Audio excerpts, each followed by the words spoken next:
Shalom, Ubrahá. Nossa aula de hoje é sobre a guerra de Gog e Magog, é uma profecia do profeta Heskel, e sendo que ela está na categoria de profecia negativa, ela não é obrigada a acontecer.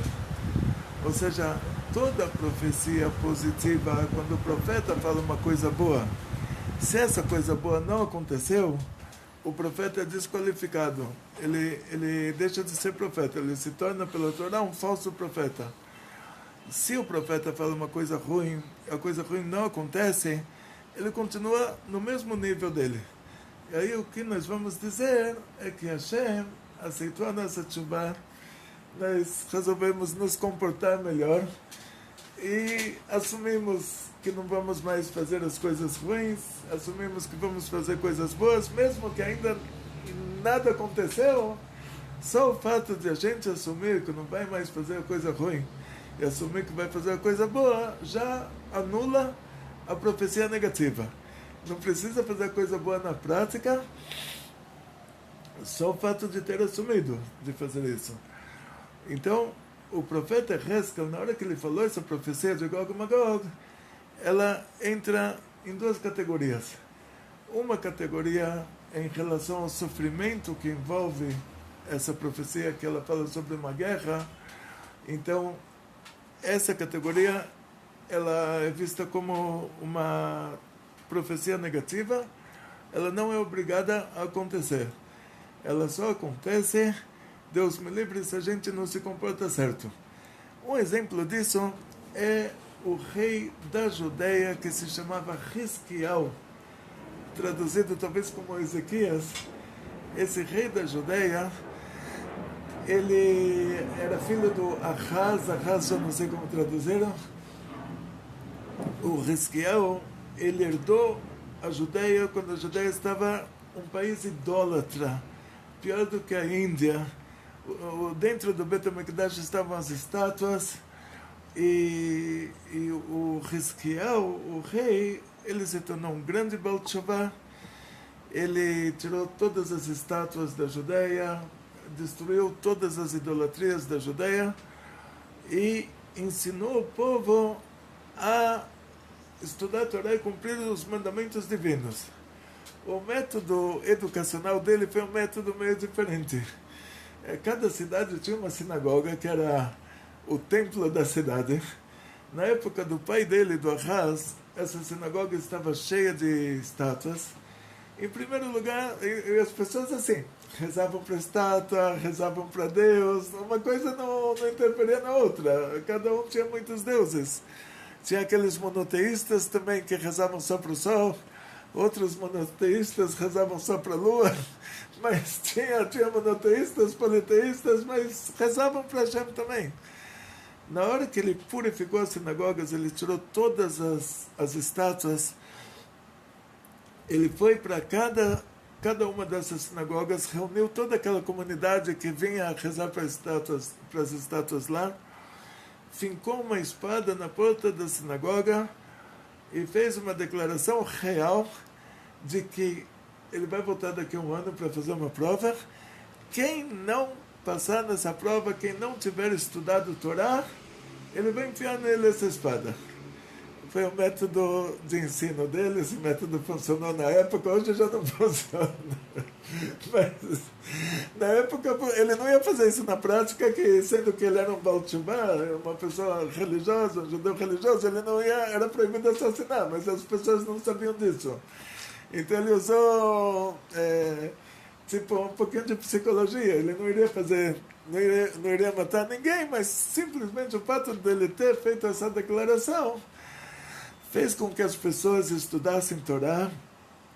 Eles estudaram Torá, aprenderam novamente os mandamentos divinos por meio do próprio Hizkiyahu, que ensinou todo o povo Torá, ensinou todo o povo detalhadamente cada mandamento divino como fazer.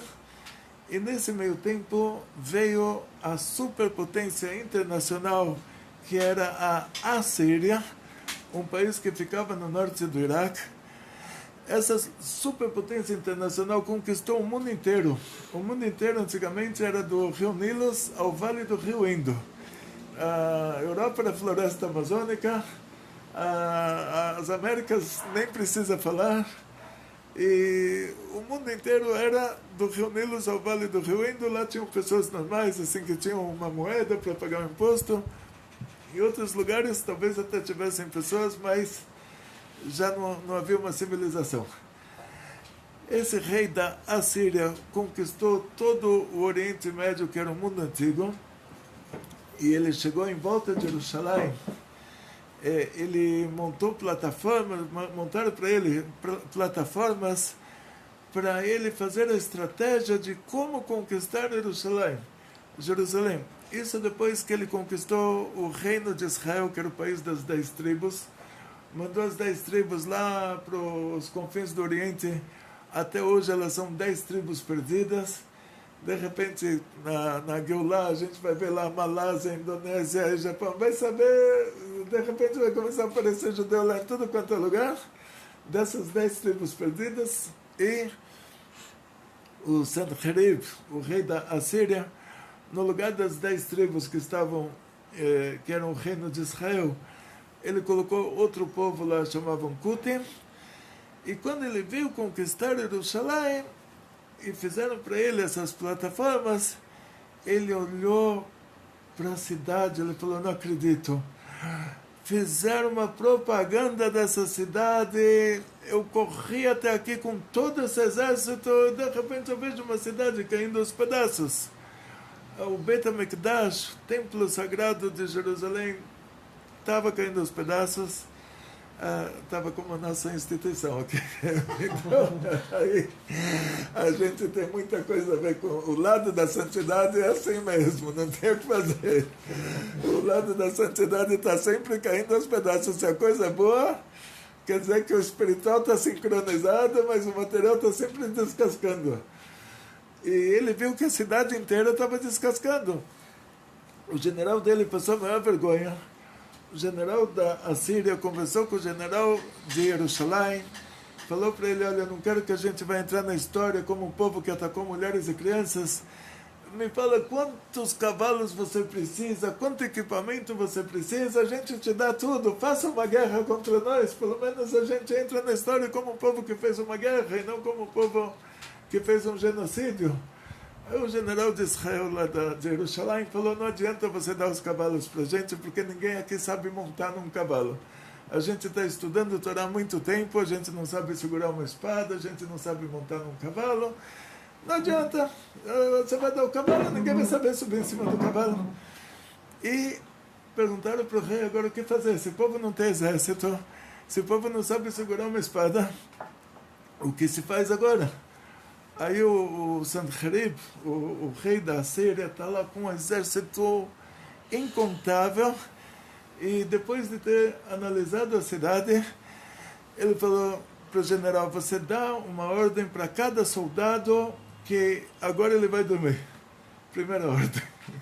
Ordem de guerra, vamos dormir agora. E amanhã de manhã, segunda ordem, cada soldado vai quebrar um pedacinho dessa muralha do tamanho do nariz dele, não maior do que isso, e de acordo com o número de soldados e o tamanho da muralha, essa muralha desaparece. E as pessoas que estão dentro da cidade são pobres coitados, então a gente leva eles lá para onde levamos as 10 tribos. Vão lá para a Indonésia, a Malásia dizem, eles se chamam de Malai, e na tradução que eles dão para isso é o povo de cima. Só que você antigamente subia para Jerusalém, descia de Jerusalém, e na língua deles, Malai não quer dizer o povo de cima, mas eles falam que esse é o significado. Mas na nossa língua em hebraico, sim. Que é mala e mata. Então, assim, vai saber lá no Oriente quantos povos que não são descendentes dessas 10 tribos. O Sanherib falou, agora pega esses judeus, que são os habitantes da Judeia, mando eles lá para os cafundós junto com as outras 10 tribos, e acabou. Só que naquela noite, no mérito disso que nosso povo tinha estudado o Torá e cumprido os mandamentos divinos, se revelou o anjo Gabriel. Anjo Gabriel, na hora que eu falo para vocês, se revelou o anjo Gabriel, o que você imagina na hora? você entra no Museu de Arte Sacra da Igreja Católica, vê lá um italiano antigo com um capacete, com um colete à prova de flechas, com saia de couro, e você imagina isso, Anjo Gabriel, não era isso. Fosse isso, não teria acontecido nada. Na hora que eles viram o anjo tem uma beleza tão grande e um temor tão grande, até o ponto que o profeta Daniel, ele descreve o anjo Gabriel, ele fala, na hora que o anjo não se revelou, o anjo simplesmente apareceu sem se revelar, as pessoas já saíram correndo de pavor. Isso é uma história que aconteceu bem depois. Então, naquela hora, o anjo Gabriel se revelou, todo o exército da Assíria morreram. Só sobraram 5 pessoas que Hashem fez um milagre para eles não morrerem. Por milagre. Precisou de um milagre para eles não morrerem.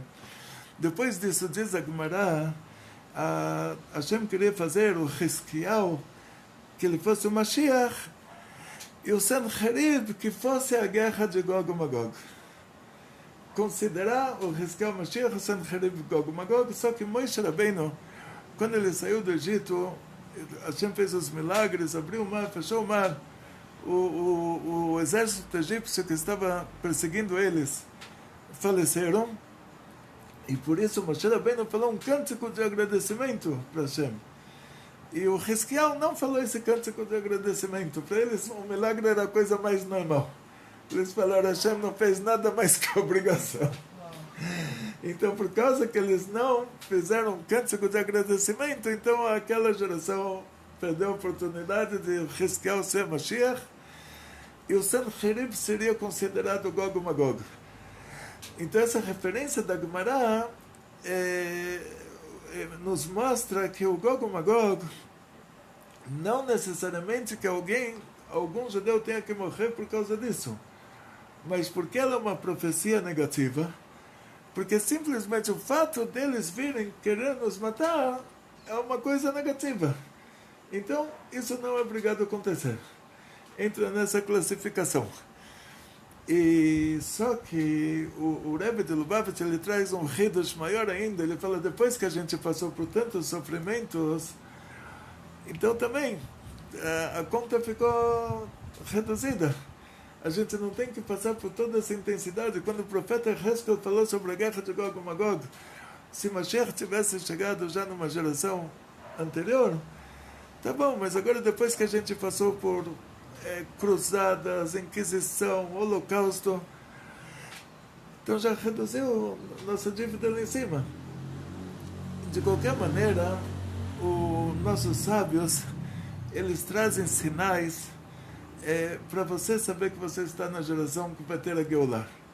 Então, para você não se enganar, então, é água que o passarinho também bebe. Não se assustem. Já fizemos a brachá, não, fizemos brachá Haranai, então tem que fazer novamente. Baruch atah Adonai Eloheinu melech haolam she'akol me'ovid bari. Amém. Quero agradecer a presença de todos, do diretor da nossa rádio ONG Torá. Vai contar para vocês sobre a rádio, nosso queridíssimo. Se apresenta, por favor. Mas conta para eles quem é você. Bom, eu...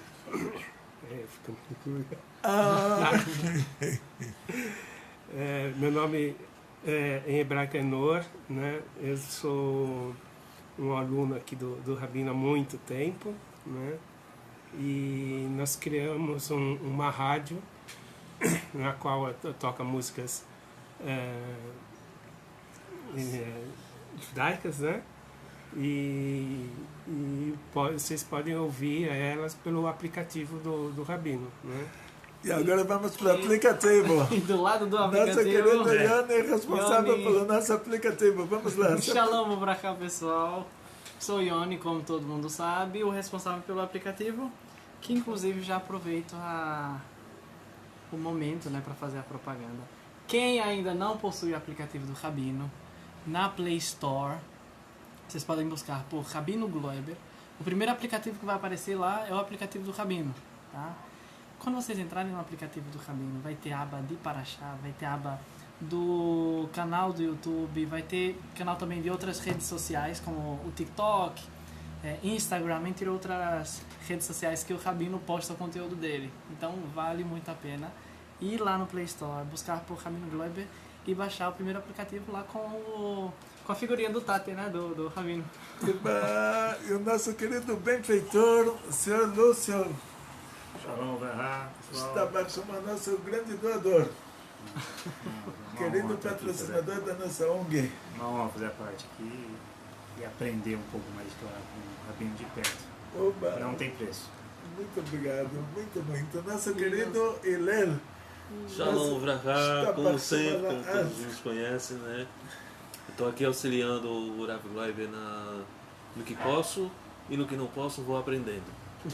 Que é uma imersão de Torá. Contar para vocês que na Mishnah está escrito Hillel. Quando a Mishnah fala sobre Hillel, é o grande Hillel, sem título nenhum. Hillel sem título é o maior de todos. Depois, quando aparece Hillel com título, Rav Hillel, é na Gemara. O título já diminui a pessoa. Então, Hillel, nosso querido Hillel, é Hillel acima dos títulos. Aqui Shem ligado com a Neshama, né, Tate? Tá vendo? É o Hidush. Outras aí. Então, depois que agora já fizemos a nossa propaganda, o que acontece? Me falaram uma vez que a gente pode ficar muito rico, temos quase 1000 aulas no YouTube, com muitas aulas, elas já ultrapassaram 5.000 visualizações. Por que a gente não deixa o YouTube fazer uma propaganda no meio, no começo da aula, no meio da aula? Tem aulas que tem 2 propagandas antes, 2 no meio, 2 depois. Porque sendo que o nosso tema é religião judaica, então as propagandas que eles colocam são propagandas de religião. E para eles não faz diferença qual é a religião. Então, uma vez fizemos esse erro, já antes da nossa querida diretora assumir o nosso canal no YouTube, fizemos esse erro e a gente viu que não deu certo. Então agora nós temos nossas próprias propagandas, já fizemos agora nossa propaganda, podemos continuar. Então, nossos sábios, eles dão sinais na Gemara, Masechet Sanhedrin, Perek Helek, o último capítulo da Gemara em Sanhedrin. Eles te falam: você quer saber que você está na geração que nela vai acontecer a Geulah? Abre a janela, olha, você vai ver. Não é uma coisa teórica, é uma coisa prática. Um dos sinais que eles deram é que os rios vão andar como azeite. Quando eles falam os rios, eles estão falando sobre lugares importantes. Então, no Brasil, a maior comunidade judaica é São Paulo. Em São Paulo, quando se faz, Deus me livre, um get, um divórcio em São Paulo, se escreve as palavras São Paulo às margens do rio Tietê. Quer dizer, a referência da cidade é o rio Tietê. Quando a gente vem do Bom Retiro para cá, de um extremo da cidade ao outro, do Bom Retiro ao Butantã, nós passamos no rio Tietê em toda a parte que ele atravessa a cidade de São Paulo. A Gemara fala: se quer saber que o Mashiach vai chegar, o rio vai andar como óleo, como azeite. Você vai tentar pescar um peixe para um doente e não vai conseguir. E a gente vê isso na prática. O rio está andando como azeite, quer dizer, ele anda devagarzinho, e você sabe que não tem como pescar um peixe lá dentro, nessa parte do rio que está na nossa cidade. E a comunidade judaica está aqui. Então, o que eles escreveram, esses sinais, foi para a comunidade judaica. Eles não falaram: olha, a gente sabe que um dia vai ter uma tribo do Tapajós lá no centro da floresta, e estamos escrevendo esses sinais para eles saberem. Não, sinais que vai ter Geulah vai ser para o povo de Israel, e todos aqueles que fazem parte do nosso povo, que tem uma alma divina e por isso se atraem pela nossa cultura. Nós sabemos que no Brasil tem uma mistura de 30% de aqueles portugueses da Inquisição. Portugal naquela época eram 10% de judeus. Só que na hora de subir na caravela com mulher grávida e 10 crianças, só subiram os judeus mesmo. conversei uma vez com um especialista em bandeirantes, aqui em Santana do Parnaíba, aqui perto. Eu cheguei lá com o Rabi Zisha Beichmann, a gente chegou de kippah, barba. O especialista em bandeirantes estava dando uma aula sobre... Chegamos na casa do Anhanguera, uma casa de taipa de cipó, não sei o material que ele estava explicando lá, não prestei muita atenção na aula. Na hora que a gente entrou, ele falou, vocês são judeus. Aí eu falei, cara, tu é muito inteligente. Todo mundo acha que a gente é muçulmano por causa da kippah preta, por causa da aba, todo mundo acha que a gente é xiita. E vocês sabem que nós somos judeus. Eu falei, não só isso, saiba que todos os bandeirantes de Minas Gerais eram judeus. Uma vez me contou um grande rabino da cidade que uma instituição judaica aqui na cidade fez uma mega Hanukkah na Avenida Paulista e convidou o ministro da Saúde para acender a Hanukkah.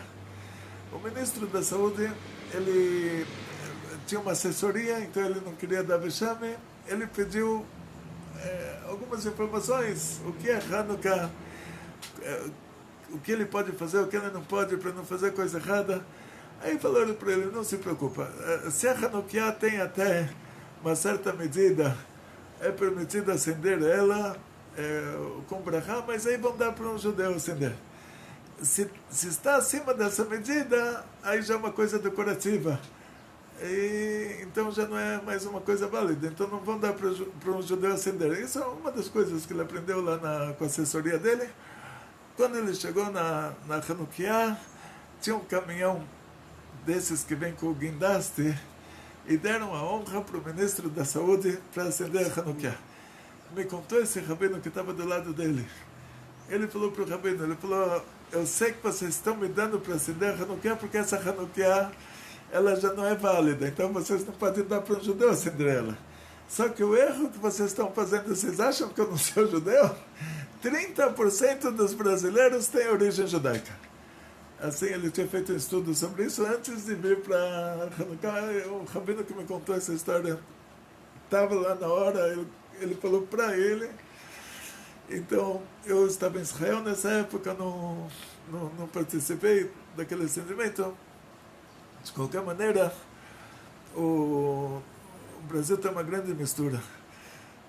De acordo com o que aquele ministro da Saúde falou, então de cada 10 brasileiros, 3 são judeus.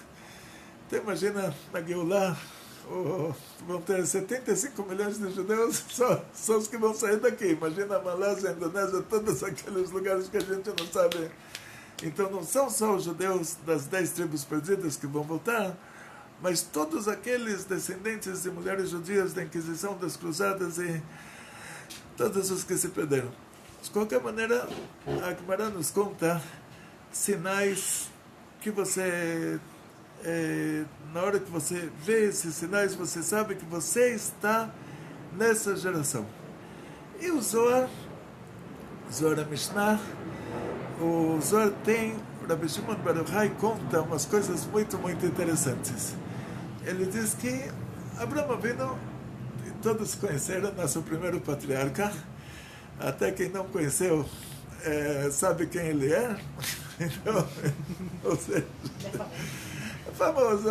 Ele viveu há 3.800 anos atrás, 3.700 anos atrás, e Abraham Avinu, nosso primeiro patriarca, o primeiro filho dele era o Ismael.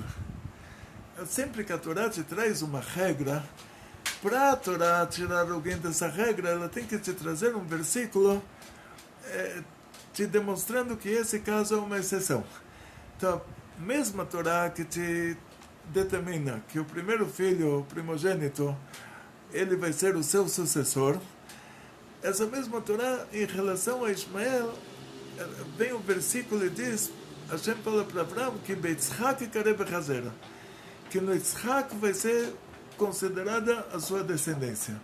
Para tirar o Ismael dessa regra, senão a gente teria assim, nosso primeiro patriarca Abraão, o segundo patriarca seria Ismael. Então Ismael nasceu primeiro e a Torá teve que tirar ele da regra com um versículo específico. A regra continuou, quer dizer, todo mundo que teve o primeiro filho, até chegar no caso de Jacob, que ele comprou a primogenitura de Esav, lá era outro assunto, senão o nosso terceiro patriarca seria o Esav. A gente se salvou de duas. Mas diz o Rabbi Shimon Bar Yochai, quando Avraham Avinu tinha 99 anos e o Ismael tinha 13, o Ismael fez Brit Milá. Então, o Sar do Ismael, o anjo responsável pelo povo que se originou do Ismael, que foram várias tribos, está escrito lá todas as tribos do Ismael, como o nosso povo tem 12 tribos, tem 13 tribos na prática. Desculpa, Jacob teve 12 filhos, mas como a gente chega em 13 tribos, por causa que o Yosef ele se divide em Efraim e Menashe. Então, quando dividiram a terra de Israel, dividiram ela em 12 tribos, e a 13ª tribo, que é a tribo de Levi, ficou somente como Ministério da Educação, ficaram ensinando a Torá para o povo. Então, eles não podiam ter uma terra. Então, somos 13 tribos na prática. O Ismael também tem as tribos dele, o Esav tem as tribos dele, e esses Bnei Ismael, hoje eu costumo falar Bnei Noach, né? Inventaram a religião lá do Bnei Noach, todos nós somos Bnei Noach, né? Todo mundo é descendente do Noé, da Arca de Noé, ou é um descendente por meio do Shem, por meio do Ham, por meio do Yafet, mas todo mundo é Bnei Noach. Mas hoje fizeram disso como se Bnei Noach fosse um grupo. É uma nação. E o outro não é Bnei Noach, o outro veio de outro planeta. É um ET, não sei de onde veio o outro, né? Quer dizer, todo mundo é descendente de Noé. Mas essa palavra Bnei, que quer dizer filhos, é o plural de filho. Um Ben, dois Banim. Mas se você quer especificar que tipo de filhos são, o Im vira Ei. Então fica Bnei. É como você falar, um Hassid, dois Hassidim, Hassidei Chabad.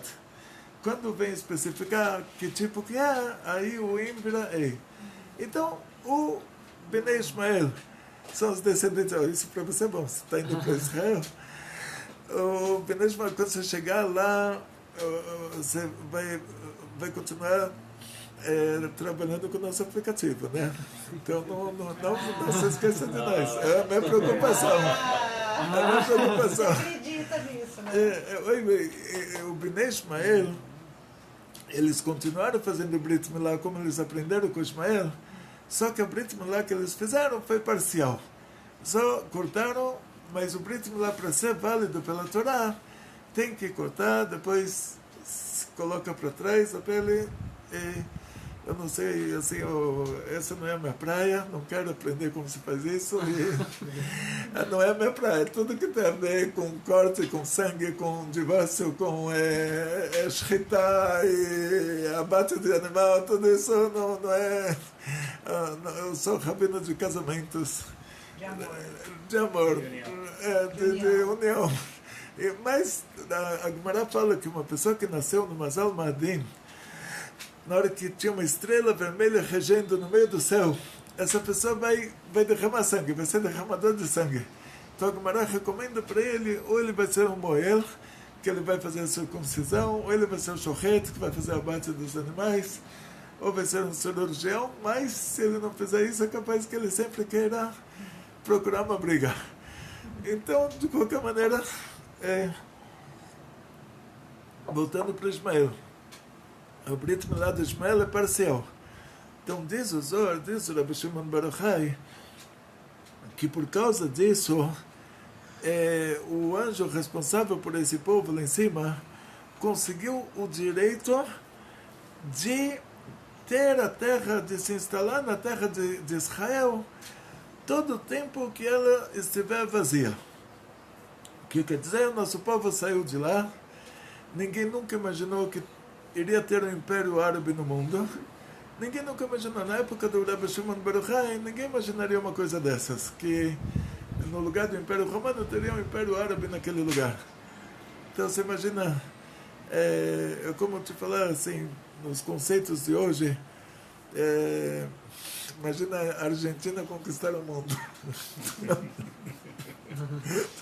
Nos conceitos de hoje, né? Estados Unidos sair correndo, a Argentina chegou, os argentinos chegaram em Washington, colocaram lá a bandeira da Argentina, alguma coisa, um conceito desses, quer dizer, era um povo que era um cheque sem fundo.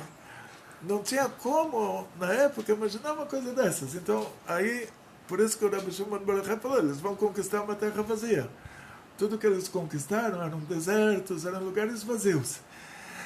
Na época que o nosso povo já não estava mais na Terra Santa, vieram os árabes, eles pegaram o monte do templo, eles pegaram aquele lugar para eles. Hoje em dia isso virou patrimônio tombado da Unesco.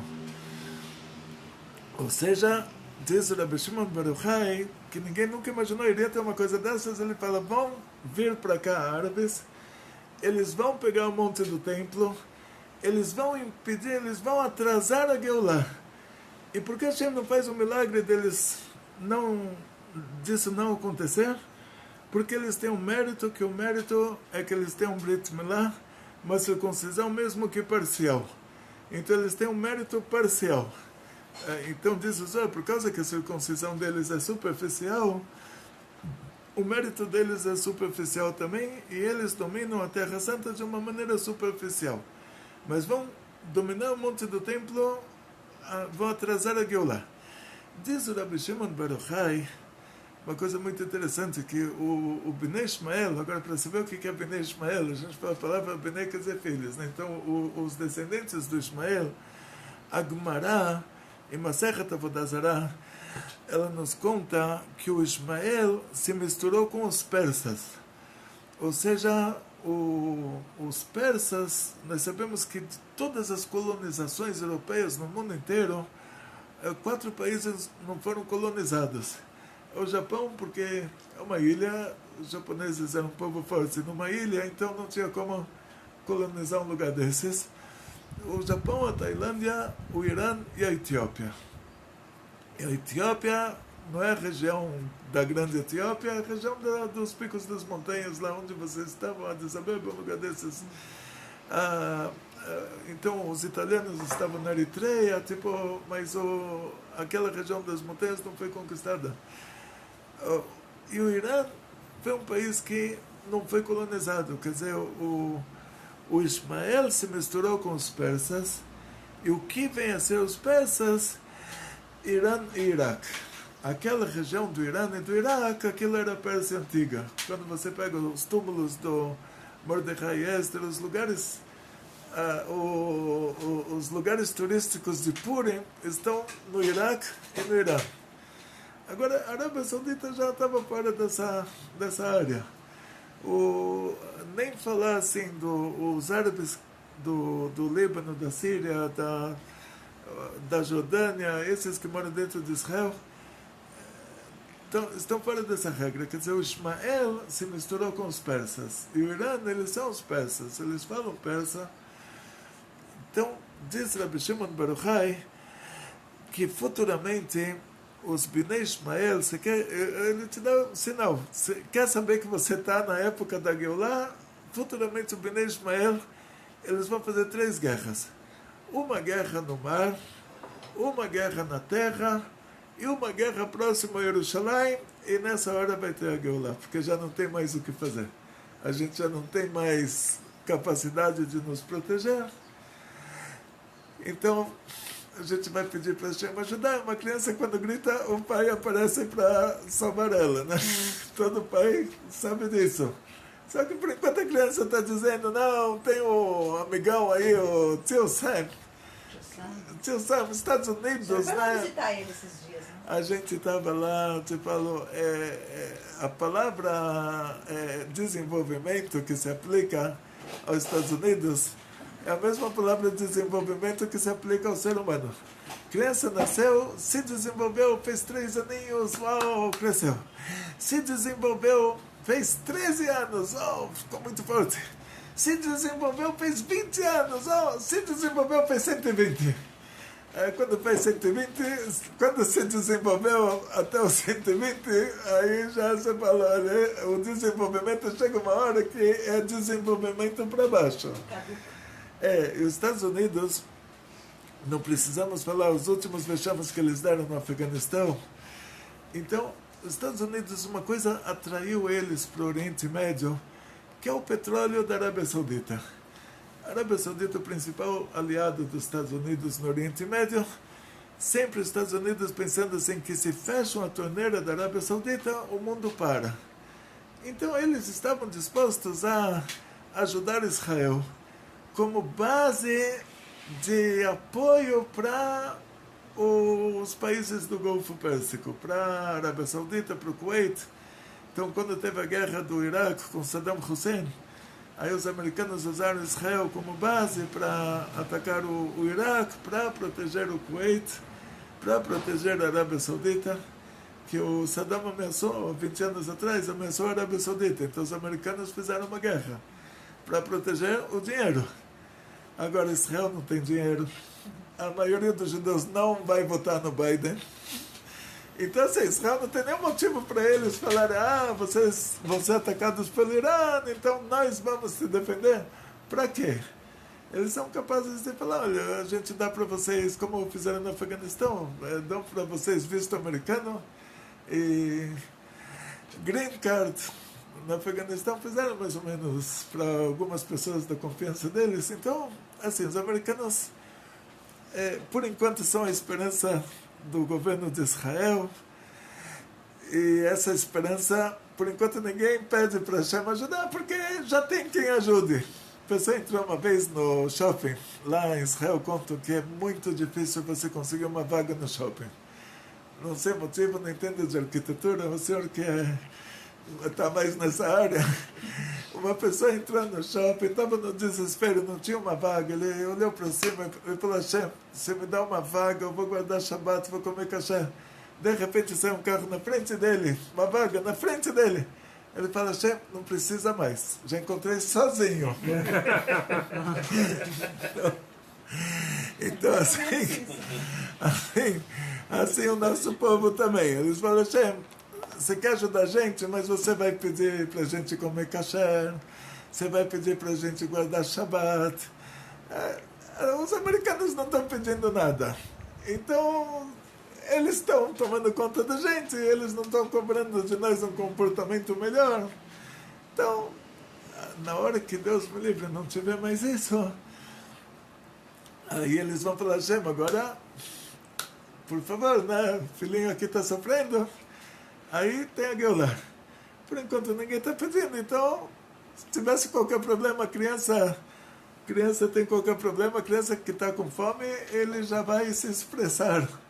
Ele já avisa o papai, avisa a mamãe que ele está com fome. Né? Não adianta tampar os dois ouvidos, você ouve de qualquer jeito. Então, o que acontece, diz o Zohar, é não só que o Bnei Ishmael, eles vão fazer uma guerra no mar, eles vão fazer uma guerra na terra, eles vão fazer uma guerra em volta de Jerusalém, mas também eles vão trazer um povo do fim do mundo para ajudar eles nessa guerra. E aí eu comprei o mapa, e agora a gente vai começar a ver. Opa, muito obrigado. A gente vai descobrir aqui onde é o fim do mundo na época do Rabbi Shimon Bar Yochai. Ou seja, quando o Shulchan Aruch te fala que sobre vinho, a gente não pode tomar um vinho que foi feito por uma pessoa que não é judeu, nenhum derivado de uva, por causa que tinham oferendas para a estátua, se oferecia vinho para a estátua. Diz o Shulchan Aruch que esse tipo de idolatria hoje só existe, hoje é 500 anos atrás, o Shulchan Aruch, Rabbeinu Yosef Karo, esse tipo de idolatria só existe na Índia e nos confins do norte. Quando o Rabbeinu Yosef Karo fala há 500 anos atrás, confins do norte, não é Polo Norte, ninguém sabia que tinha um Polo Norte, não é Sibéria, confins do norte, ele fala Índia e confins do norte, então Índia e o norte da Índia, que é a Nepal, Tibete. Então, nesse caso também, quando o Zohar fala fim do mundo, é um fim do mundo que você pode ir até lá. que você pode pegar um camelo e andar até o fim do mundo. Então o Zohar diz que esses Bnei Ishmael vão trazer um povo do fim do mundo para ajudar eles. Aí comprei o mapa, comprei a régua, e agora eu fiz o cálculo de Israel, de onde estava o Rabbi Shimon Bar Yochai. Você pega um camelo, você vai até o fim do mundo. Aonde você chega? O que está escrito aqui? China. Você chegou até o fim do mundo, de lá já não dá mais para andar com o camelo, então terminou o mundo. Quer dizer, o mundo começou no mar Mediterrâneo, terminou no Oceano Pacífico. O que você tem? Quem é o povo que está no fim do mundo? É a China. Por incrível que pareça, essa região que está o Irã, o Afeganistão, essa região era a Pérsia Antiga. Então ele diz, o Bnei Ishmael, eles vão trazer o povo do fim do mundo para ajudar eles. E por incrível que pareça, nas últimas semanas nós vimos que o governo de Israel estava tão feliz, mas tão contente, mas tão entusiasmado que eles iam fazer um acordo com a Arábia Saudita, porque a Arábia Saudita precisava muito dos Estados Unidos, e o Biden estava pressionando o rei da Arábia Saudita a fazer um acordo com Israel. Israel iria se unir. Todo o Oriente Médio, esquema de Abraão, todo o Oriente Médio, todos os descendentes de Abraão iriam se unir, e de repente, do nada, os Bnei Ishmael, que são a Pérsia, Iraque, eles fizeram um acordo com o povo do fim do mundo, que nesse mapa aparece escrita a palavra China. Fizeram acordo com esse povo do fim do mundo. Por meio deles, fizeram acordo com a Arábia Saudita, tiraram a Arábia Saudita da influência americana, colocaram ela abaixo da influência do povo do fim do mundo, e agora Israel ficou simplesmente sozinho no Oriente Médio. Por quê? Porque aí os Emirados Árabes, que tinham feito esquema com Israel, já estão fazendo agora esquema com o Irã. O Irã, no esquema deles, exige que o país não seja usado por nós. E o Egito já falou que vai fazer esquema com o Irã. Todo mundo agora quer fazer esquema com o Irã. Agora, nosso querido país, pátria amada, vieram 2 navios de guerra iranianos. Por incrível que pareça, aqui que a gente tem